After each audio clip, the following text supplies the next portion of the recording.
Also,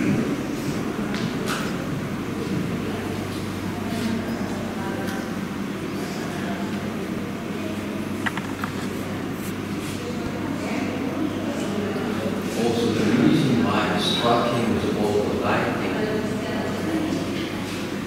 he knew how to bring back the dead.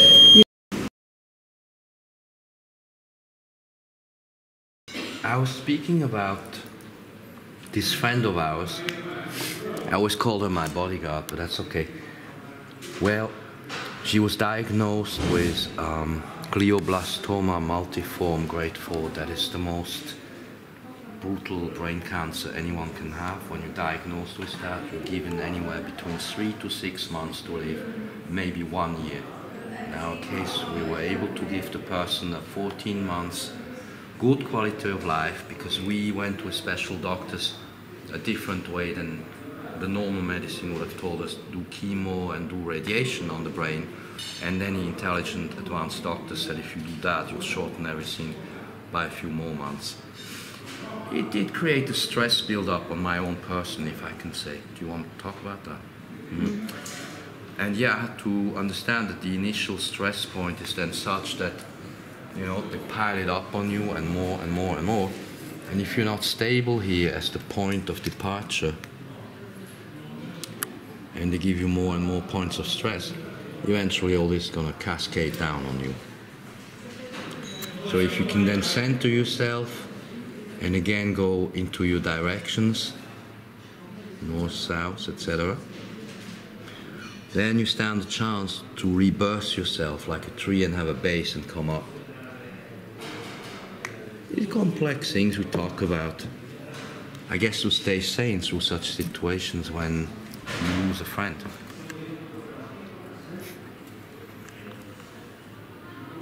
Is death the biggest conspiracy? Well, the reality is we all die, right? Oh, the reality is we're talking about fate. We do not die. That's fate. Yes, of course. The soul doesn't die.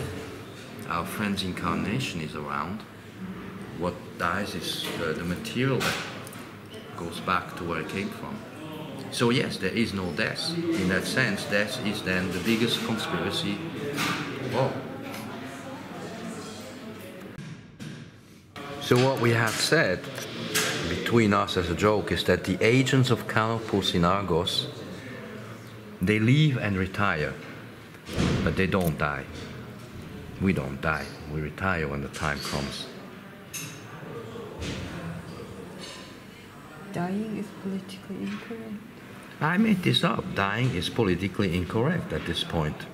Oh, and then in another discussion I took a note saying that the elite is a group of people, and of which they're all compromised, everybody.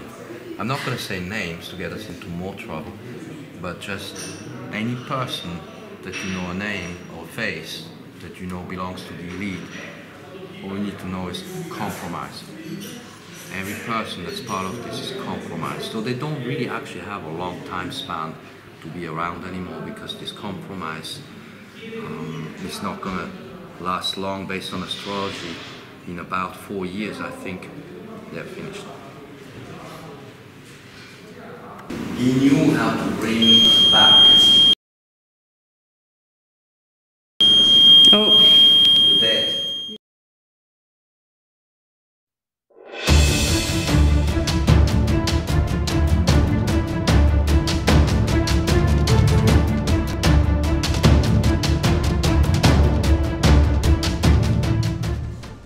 Well, they're not sure where the marble is from. It could have been that it was built in Attica, in Greece, and then transported here. It doesn't matter, it was about 2,500 years ago. By the way, the temple columns and pillars are Doric style, they say.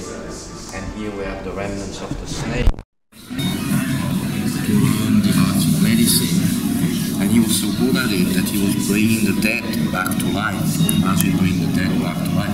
And Zeus, chief god, didn't like that and struck him with lightning. And then the snakes were dedicated to him, and hence we have the